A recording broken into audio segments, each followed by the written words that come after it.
Are you still craving a keto and you're not sure why? Here's what happens. Normally, when you convert from sugar to fat burning, it takes 3 days if your carbs are really, really low.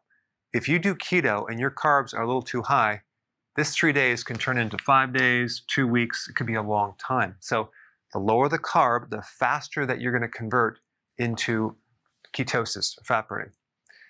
All right, number one, your carbs are too high. Now, the range of carbs should be between like 30 grams to 50 grams of carbs per day, not per meal. For some people, 50 grams is actually too much, especially if they had a history of consuming a lot of carbs and they have really bad insulin resistance or they're a pre-diabetic or a diabetic. So if you stick with 30 or less, you'll be pretty good. But the most common reason why you're craving is your carbs are too high.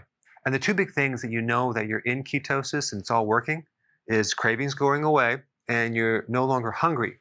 Now, I always recommend doing fasting and keto at the same time because every time you eat, you trigger insulin to some degree, regardless if that meal is keto friendly. So you're always triggering insulin to some degree when you're eating. So instead of 3 meals, definitely do 2 meals.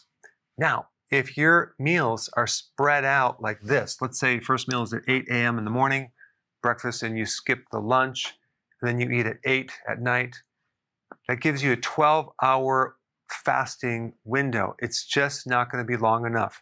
I mean, it's better than 3 meals, but I would prefer if you took this meal right here and you pushed it closer to this meal so we can bring this down so we have a longer period of fasting. And so as far as quantity of food, that's less important than frequency of meals. So if you took 2,000 calories of food for a given day and you broke it up into small little meals compared to having all 2,000 in one meal or maybe break it up into 2 meals, but they're very close together so you have a longer period of fasting, you'll be much better off if you condense the foods and reduce the frequency of eating than to spread it out over the entire day. Number 3, snacking in between meals.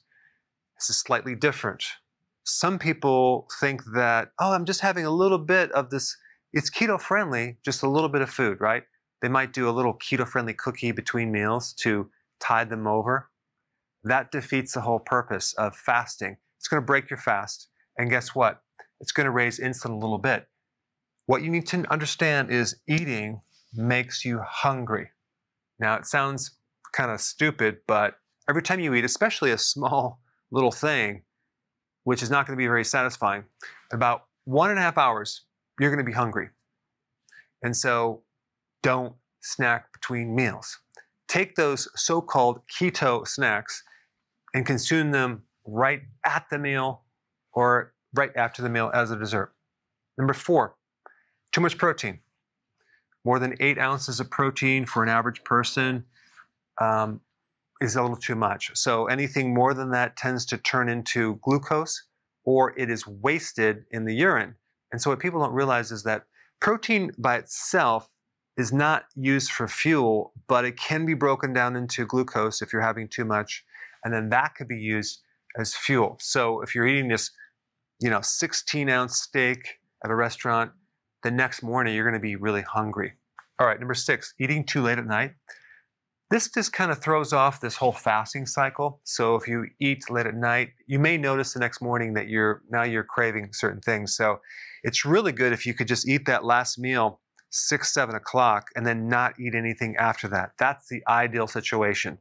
You'll find that you'll do very well because then you have a period of fasting, then you go to bed, you're fasting all night, and you should not be hungry in the morning. If you are hungry in the morning, chances are your carbs are too high for that last meal. All right, number 6, eating too much food. During a holiday or something, or Thanksgiving, you eat this massive meal where you're completely stuffed. Even if it is keto friendly, you're going to be hungry the next day simply because it's going to create a lot of stress in the digestive system, and a lot of those extra calories will be turning into glucose simply because it's too much to actually assimilate and use as energy. And one point about 6, the question is, how much food do I eat? Well, it's going to have to be an individual thing based on your individual sweet spot. So you want to have enough so you're not completely stuffed for many, many hours.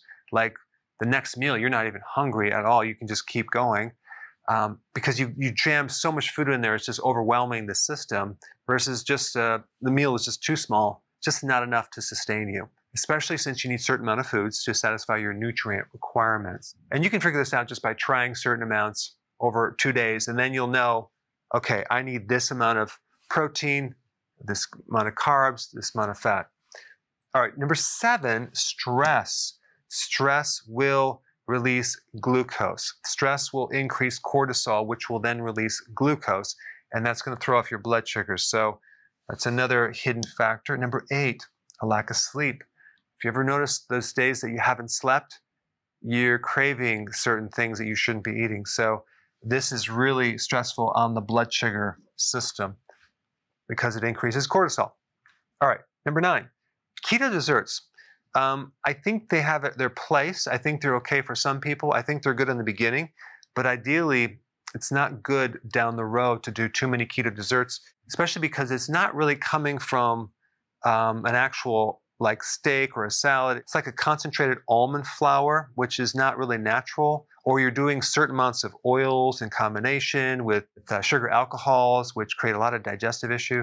So I suggest not on a regular basis, but periodically go ahead and do it for holidays, or if they don't bother you, go ahead. But I will say that too many keto desserts, especially with the sugar alcohol, can create hunger because certain sugar alcohols are not completely zero on the glycemic index. Some are a little bit higher, like xylitol, for example. So for me, I do one little packet. It's just a tiny bit in my coffee in the morning, and that's it for the whole day. And my coffee is like literally, it's like just a small little thing. It's strong, but I don't do a lot of xylitol. The other thing I want to point out is that when you do a lot of almond flour, it's high in oxalates. So you may find that it could increase your risk of kidney stones if you're prone to that, or it can also irritate your joints, and you can feel like you're getting like arthritis from that. I'm just saying that not as something that's common, but it can happen. All right, last thing is hidden sugars. For this one, it could be a lot of different things. Number 1, yogurt, for example, is very high in sugar. And I'm even talking about the plain yogurt. Kefir has sometimes too much sugar for certain people, and that's just enough to bump them out of ketosis. You also have so-called keto-friendly foods that are not keto-friendly. So read the ingredients, observe what's in there. Certain companies put maltodextrin, they put dextrose, they actually put sugar, they put wheat, tapioca, and they're telling you they're keto-friendly, but they're really not. And I had one person who actually was consuming Gatorade, for example, and they thought that was sugar-free, and it really wasn't. Or they might do something like coconut water, which has quite a bit of sugar. Or they might not understand that honey is very similar to sugar, or agave nectar is like even worse than sugars. All right, so these are kind of all the reasons why you might be craving a keto to look at to see what you need to change. Hey, before you go real quick, I have a course entitled How to Bulletproof Your Immune System. It's a free course. I want you to take it, and here's why. Here's you. Here is your environment. Everyone is focused on this over here, avoiding your environment. But what about here? What about strengthening your immune system? That's what's missing. This course will show you how to bulletproof yourself, and so you can tolerate and resist your environment much better by strengthening your own immune system. I put a link down in the description right down below. Check it out and get signed up today.